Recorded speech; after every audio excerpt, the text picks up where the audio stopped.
single person who's here is inspired to go and tell a bunch of people about the work that we're doing. And I hope that some of the people who have some disposable income feel so moved to donate some money and to ask others to do the same.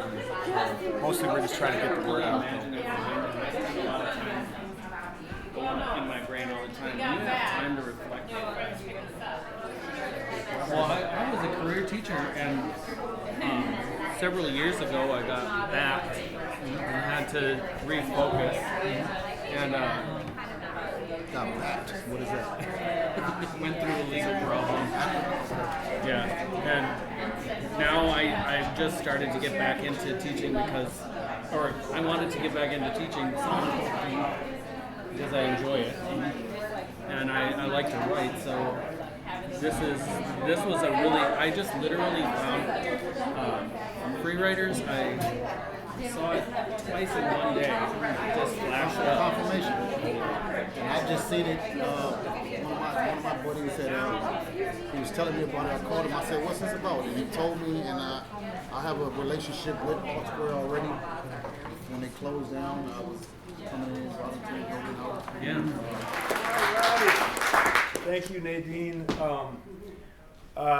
Thank you, everybody, for coming. I'm Nate. I founded Free Writers back in late 2019. Some of you I know don't know much about what we do. Those of you who do know what we do probably don't know what we hope to do. And so I'm going to talk a little bit about that too. I have a favor to ask. Nadine is a godsend to this organization. The fact that she's agreed to become the board chair is really huge for us, and I hope that she is going to stick with me and with us and with this cause throughout both of our careers. And so I need her to like me. I need her to be a fan. And one of the ways I think that she will like me is if I say to you to please go and check out her podcast, and then you do it, and then that way after tonight there'll be more grassroots support for the waiting room with Nadine Graves, which I have been lucky enough. Love it. Yes, it's really a great thing. Okay, that'll help. That'll help our chances of keeping her in leadership with Free Writers. And so here's what we're going to do. I'm going to talk about how we got this thing started, kind of what it is and what it has been. And we're going to do, for anybody who wants to, we're going to do a 3-minute free write in the same way that we do in the county jail, in the 3 county jails where we work.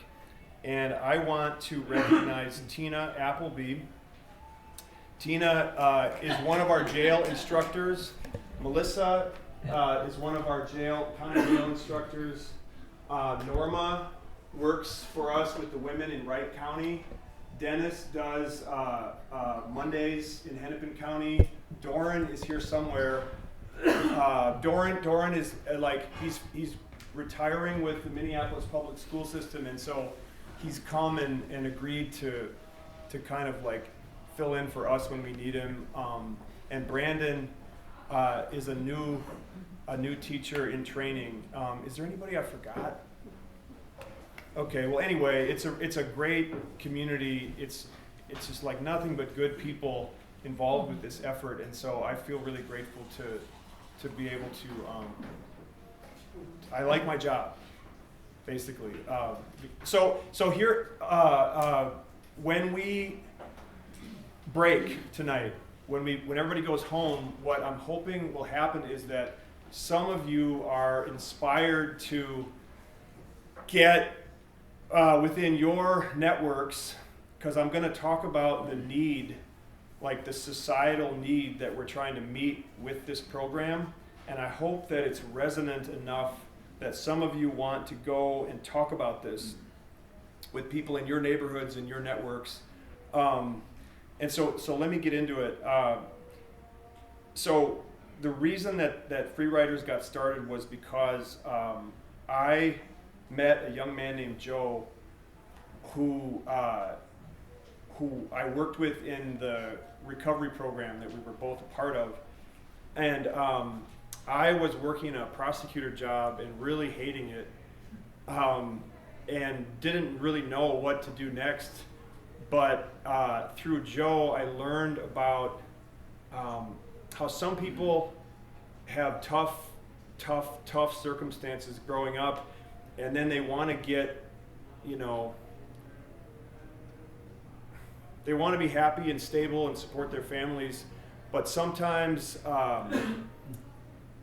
the system is set up to sort of feed good people like right into the wood chipper. And I didn't know about that, and I'm sure a lot of you all have not had occasion to learn about that. So here's what I mean. So a lot of the people that we work with in the county jail grew up in poverty and dealt with abuse or abandonment, neglect, and had to start earning a living at like age 10, 12, 14. Maybe there's some public assistance that makes it home, but it might not make it down to the kids. And so for some of these kids, the only way to earn a living is to get involved with organized crime, in essence, okay?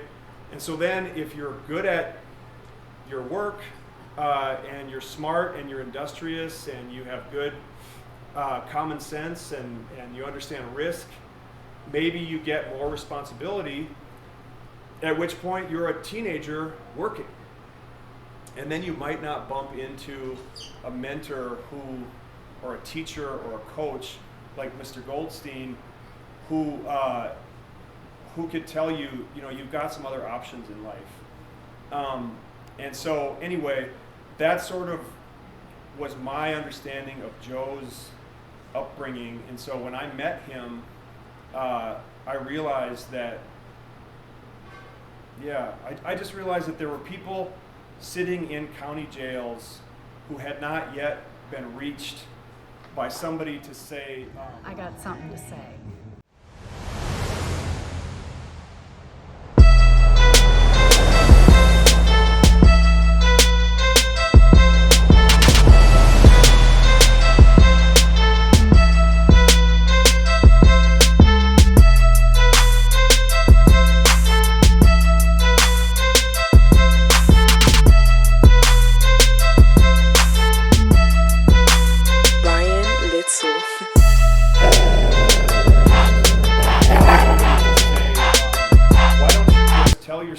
why don't you just let your feelings out? Why don't we help you rediscover your talent or your humanity before you get too deep into the career essentially that you found yourself in, okay? So Joe wound up in county jail and I went to see him, and when I was there I found out that in county jails as opposed to prisons, they don't have access to natural light. Like no outdoor time, no see-through windows to the outdoors. And so if you're someone whose mood is affected by access to natural light, you can see that being shut in a fluorescently lit room is not helpful. And so then I asked him, like, what kind of programming do they have? Hey, more food. Anna. It's over there. So then I asked, when I went to see Joe in the jail, I asked him what kind of programming they had, and he said Bible study and 12-step meetings. And so Joe is a smart dude, and I thought all the progress that he made in recovery and in therapy could get squandered thanks to this pressure cooker of an environment where he's got to sit 60 days before he can try to get his life back on track. And so I had learned this thing called free writing, which we're about to do together, where you write to a timer nonstop for like 3 to 5 minutes, and then you read out loud, if you want to, what you wrote during the free write. I learned it at the Loft Literary Center, where they taught it as a way to make a first draft of a piece of writing. But I found it to be highly therapeutic. And I was not in a good place in my life and my career when I learned it. And so it helped me to sort of learn, like, wow, what am I going to do for a living with my life? How do I figure out the past and the future? So I taught this thing to Joe while he was locked up, and he said that it helped him. And then before the end of his 60 days, he said that the other guys in his pod would like it too. So that's how this concept was born. So before we get into it, I'm just going to say a little bit about where we want this to go. There was an article in the Star Tribune not that long ago, and it had to do with a young man who was convicted, I think, as a juvenile, and sent to prison, but because he's a juvenile, he's in isolation. And the story was about how he was not in a rehabilitative environment. And so this was news, and it should be news. So this is a 16-year-old kid who made mistakes. He didn't choose the world that he grew up in, but now he's in it. So now he does these things, and he gets crossed up with the law. And the idea is, when people are incarcerated, if possible, we need to help them, rehabilitate them, figure out what they want to do. It doesn't benefit any of us if they sit there depressed and angry and lonely, and it certainly doesn't benefit us if they are released in a worse place mentally than when they got in. So here's what I sort of accidentally figured out, is that in county jails, and this is probably true across the country, there just isn't much for an incarcerated person to do. And so if you are 17, 18, 19 years old, and you don't know yet what you're going to do with your life, and then you get stuck in a windowless room with nothing except Bible study and Narcotics Anonymous meetings to go to, this is not good. Okay? And the reason that there aren't programming options in these environments is not because nobody cares. There are good people in the Twin Cities who teach writing to incarcerated people, like the Minnesota Prison Writers Workshop, but they can't get into the jails because the turnover in the jails is such that you can't teach a 10-week poetry class. Okay? So the people locked up in county jail who are awaiting trial and don't have any money to bail out sit there and we lose them. Some of them.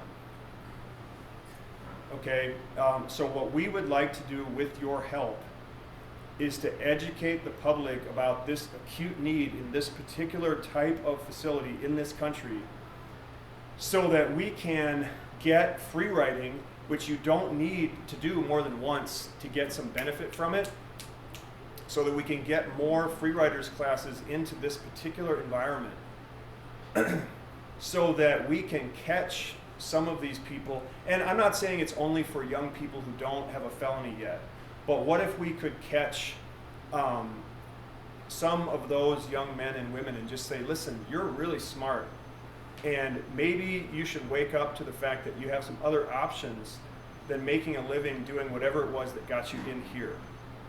Okay? And so what I'm hoping happens with free writers, and what I believe will happen with free writers, is that we will go into these facilities, help people with their mental health while they're in, make connections with them so that they reach out to us when they get out, come to our post-incarceration free writers groups, continue to get the therapeutic benefits of this mindful writing practice that we offer, and then maybe someday work with us to take this practice into basically to the 13-year-old versions of themselves. Okay?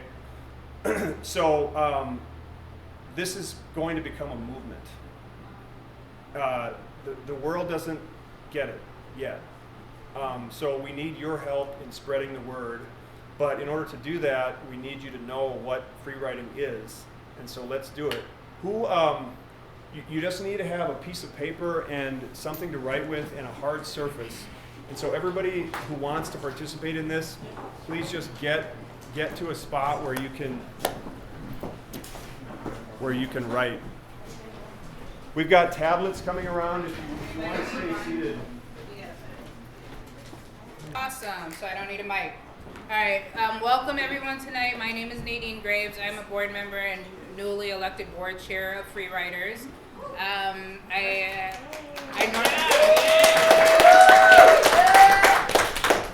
if I have food in my mouth, I had to eat. Before I get started, I just want to welcome all of you again, and then thank you for all the board members who are here. If you're here, just do a wave. Armel can't be here, Tim can't be here, Suzanne's not here, but Justin is here. Justin is here. And Michelle is not here, but Melissa's here. Melissa's here. Awesome. And then I want to shout out to Dennis and Norma and Tina and May, who are part of our communications development and just general supporters of the organization, of course, and all of you. I am born and raised in Minnesota. I am an attorney. I currently work at the Legal Rights Center. I'm the deputy director there. Prior to that work, I worked for Hennepin County in child protection defense, representing parents. And then prior to that, I was a public defender. Prior to law school, I did a lot of nonprofit work where I was an employment counselor working with people who recently released from prison, trying to find work and dealing with all of the collateral consequences that come with criminal records. And so that is what spurred me to go to law school, because oftentimes people would tell me that they were not formally informed or properly informed of all their rights and all the collateral consequences. I'm a mom, single mom of 2 boys, and I also have a podcast called The Waiting Room where Nate has been a guest there, and so check it out. And that's enough about me, because y'all didn't come here to hear about me. So I'm going to turn it to Nate. All right? They're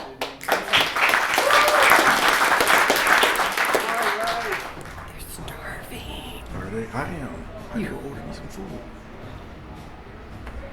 You want a cookie? I'll put an open.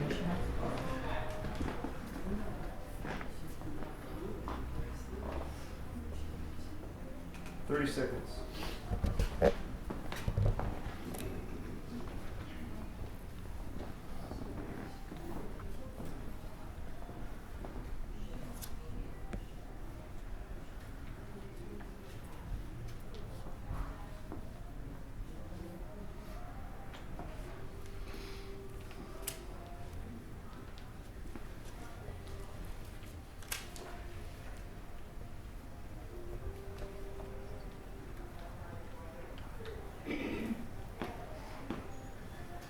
Okay, everybody, start to wrap it up.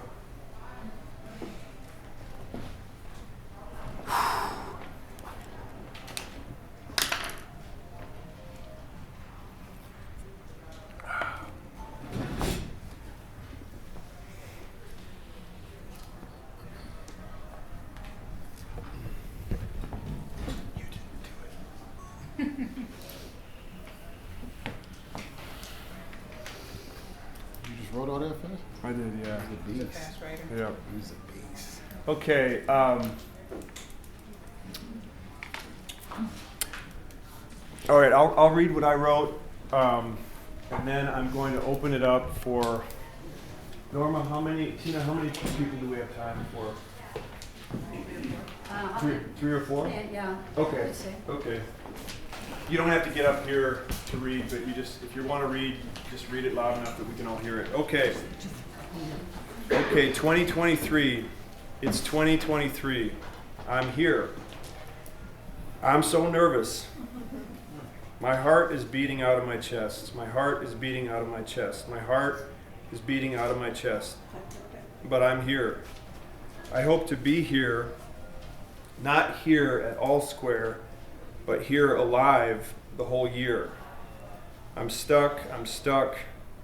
This is my life. My mom is here. Mom, how is this going? What would Grandpa Sidney say? Who else is going to want to read? I can't wait to introduce Melissa. Time's up, time's up, time's up. I'm so grateful.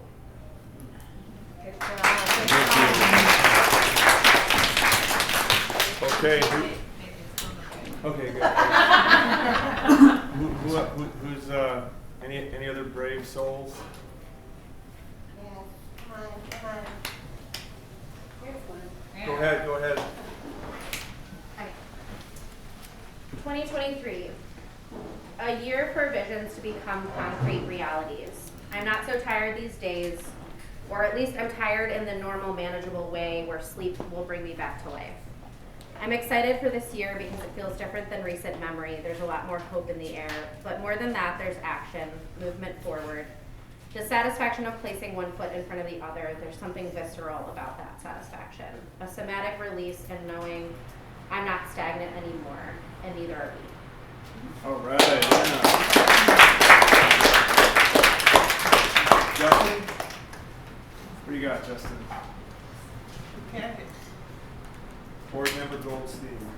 Justin is a math teacher at North High. Yes, I'm not a writer. Yes, I know. Okay, I have a student I've named 2023 Zoe.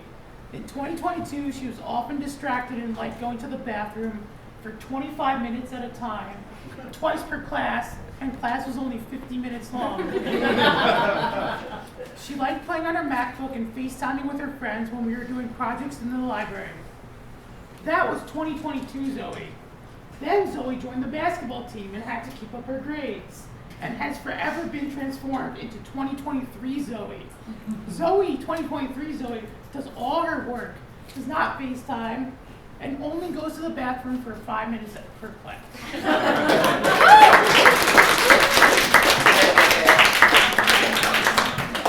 Anybody else? Go ahead. All right. What's your name? Brian, Brian. Okay. 2023. I hope to see my granddaughter more and teach her more about life. I hope to experience more joy. I hope to spend time with my wife and learn to understand more about her. I hope to spend time with God and continue trusting Him with all my life and all of my goals and all of my future. For He is the way and the truth and the life. Love is the answer for every question. All right. Go ahead. What's your name? My name's Laura. Okay, Laura. Oh, Laura. Laura's with WCCO. We're really lucky that the media is here. All right. This is not broadcast quality writing. And I can't see. 2023 is my year to get back to me. It's the year I say yes more than no. It's the year I go to things like a free writers gathering instead of going straight home from work and getting into my PJs. It's the year I get out of my head and into my heart and share my heart with those who need it. P.S. I have to wrap it up, but first I am looking for other lefties in the room. All right. Tell me your name again. Marquise. Best for last. 2023, a brand new year, but we're still on the same old stuff. There's been mass murders in multiple states and the police are still killing us. The government's focus is on females' reproductive system, Roe versus Wade. If it was a lot of white kids getting killed by the police, would the energy be the same?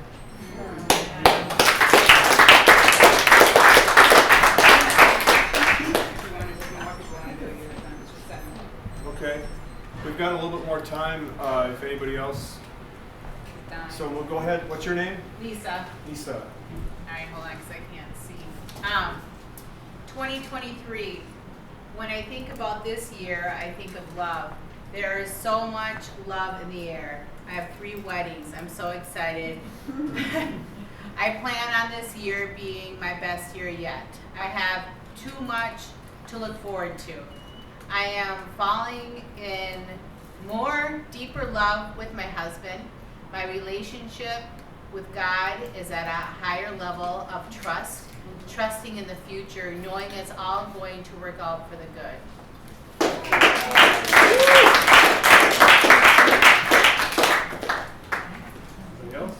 Go ahead. I'm T. Oh, T. Oh, you sold me these boots. Yeah. Yes, thank you for coming. All right. 2023. It's hard to believe that in 2023, this year will mark 27 years ago that instead of sitting here, I was sitting in a city jail and soon to be transported to a prison. Now, all these people around me, would anyone guess that I spent time in a jail or a prison? Would they know how it feels to be under those fluorescent lights and not be able to breathe the fresh air? Here I am, how far I've come.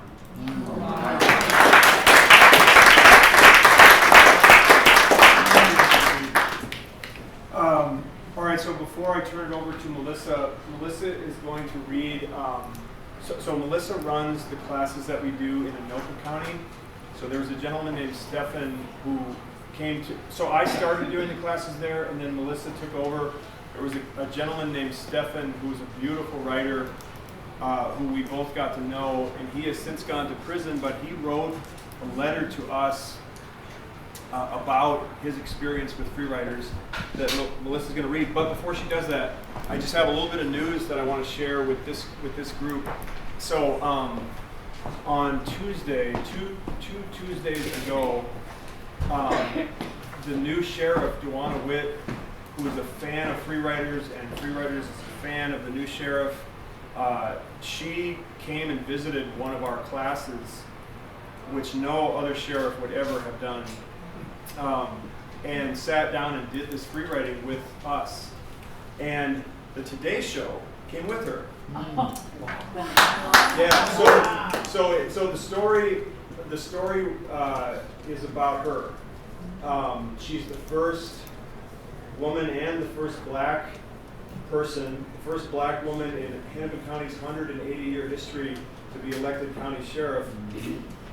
And so NBC is going to kick off its commemoration of Black History Month by doing a feature on her on February 1st on the Today Show. And I don't know how much of the footage is going to be of her in the free riders class, but I know that May, our communications person, made me a really gaudy looking homemade shirt that says freeriders.org on it. Excellent. And so anyway, if you have a chance to tune in, I don't know how much airtime our program will get, but they were in there the whole hour, and I would guess it would make for good TV to have the new sheriff in there reading and writing with incarcerated men. And so thank you again for coming. Please check that out. Please continue to educate your people about what we're doing. And let's hear from Melissa.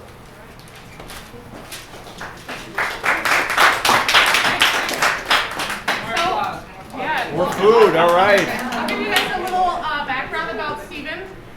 He's a 30-year-old gentleman from Nigeria. He came over here as a master's student to the States to study. Once his parents got him over here, they determined that they were no longer able to pay for his education. And so they told him he had to figure it out. So as someone who wasn't a citizen, who wasn't able to work, he was kind of left to his own devices. He got hooked up with the wrong people, ended up in a ring of gentlemen who was going and soliciting retirement funds from older people, trying to be able to find money to be able to pay for his college education. He very quickly realized it wasn't something he wanted to be a part of and got out of it. But sadly, it was kind of at the point where investigators had already knew about what was going on, and he was kind of wrapped up in it. So he is a beautiful writer. He's someone I got the privilege to spend a lot of time with. And I still correspond with him now. I know that I'm one of the only people, as his parents and all his family and relatives are all back in Nigeria and Africa, so he has no one here. So if you ever feel compelled to write to someone, he'd love to receive your letters.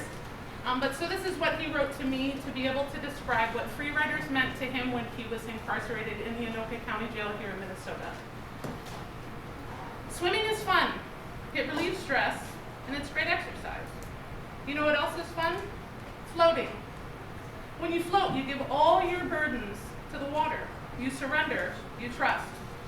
You trust the water to carry you gently, and all you have to do is breathe, look up to the sky, and relax.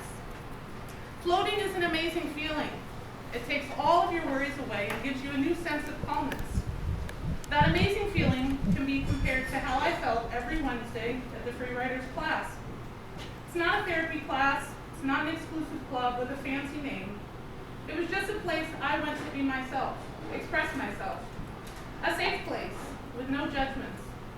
A place where I was free even though I was incarcerated. You know, I always wondered why they called the class Free Riders. Like, why not Cage Riders, Rough Riders, Tough Riders, or some tough gangster name? Why Free Riders? Why the word free? I was not free. I ate, slept, and took a shit in the same place. I was an inmate, a prisoner. I was not free. I kept attending the class, and I found the answer to my why free question. Like an addict, I was chasing the good feeling, the floating experience I felt at the end of every class. I listened to the prompts from Nate and Melissa, and I wrote. Over the course of months, I wrote my resentments away. I wrote my tears away. I wrote my fears away. I wrote my pain away. And I became free. By writing free, I was able to remove the blanket of self-pity and the scarf of sorrow that I had wrapped myself in. I began to learn new things about myself, and I was reintroducing myself to myself. I learned how to organize my thoughts. And by organizing my thoughts and what I think about, I'm able to organize my actions, which in turn help me to organize my life. My life is not fully organized as I'm still in prison, but I'm a work in progress. Thanks to Free Riders, I can forgive, I can love, I can trust, and I do not hold grudges anymore. I also had the courage to seek professional help to talk about past traumatic experiences with a psychologist here in prison. Thanks to Nate and Melissa for encouraging me to write. Stephen Osadale.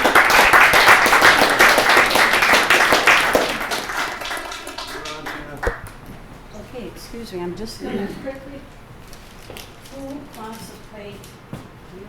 No? Take a plate, That's the make a mom. sandwich, and then it's time for the raffle. Yep. Correct? I'm just helping some people because we were a little bit late with these things. You want to take a plate? Anybody want a cookie? Anybody I'll bring those wants to around. Take a plate, sandwich. You like one? Anybody over here? Anybody? Okay. No, Anybody else? this is kind of how we started in my writing class. We were writing. Thank you for your patience with the food. All Square is training new cooks tonight, and so the food, I hope, is good, even if it's a little tardy. Yeah. And there's some more coming. Yeah, there's more coming. But I'll do the raffle now. Okay. Okay, everybody. Now, first of all, does everybody have a raffle ticket? Powerful. Does everybody have a Does ticket? everybody have a raffle ticket? Because we have, Winning ticket. some left. We're not selling them. Okay. We have a number of things to raffle off today. And I'm just going to do them in no particular order.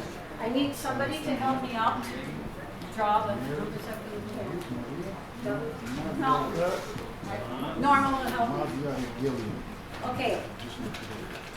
Everybody get your tickets out. The first thing that we're raffling off is a $25 gift card to Birch Spark Books. Hey. The winning number is 134423. Oh my gosh. Let me look. I'll read it again, and we decided you have to be present to win. So if nobody answers, we'll draw another ticket. 134423. Going once, going twice. All right. Same prize. 1344-305. What? 1344-305. Go. Joe. Yes. Some bigger Really, gift. Joe?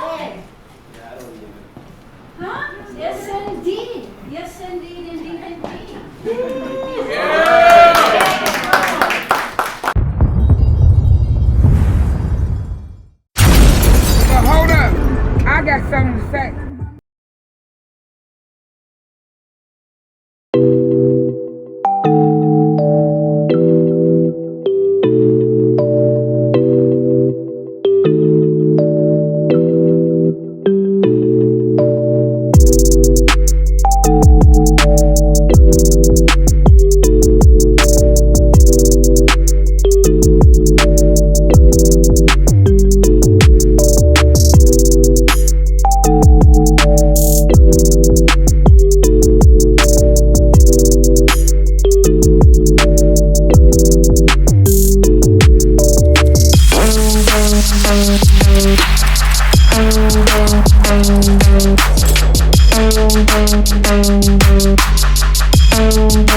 Thank you.